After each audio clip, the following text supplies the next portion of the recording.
अब काफिर और मुनाफिक की मौत के लिए जब फरिश्ते आते हैं तो नबी करीम सल्लल्लाहु अलैहि वसल्लम ने फरमाया वो जहन्नम से बदबूदार कफन लेके आते हैं।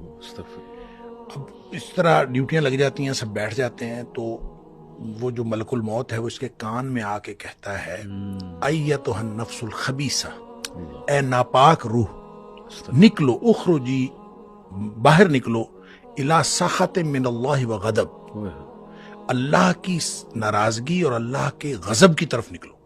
अल्लाह की नाराजगी और अल्लाह का गजब तेरा इंतजार कर रहा है। फिर नबी पाक सल्लल्लाहु अलैहि वसल्लम फतुफर्रकु फी जसदिही, वो फिर जिस्म के अंदर छुपती फिरती है, वो भागती फिरती है। फतुफर्रकु फी जसदिही, जिस्म के अंदर भागती फिरती है, बाहर नहीं निकलती। तो फिर फरिश्ते जो हैं वो फयंज़िउहु, वो फिर उसको खींच कर निकालते हैं। अल्लाह अकबर।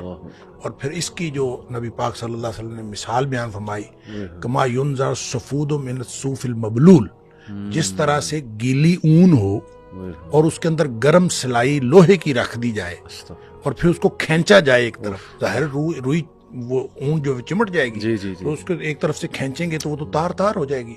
फरमाया इस तरह फरिश्ते जो है उसकी जान निकालते हैं।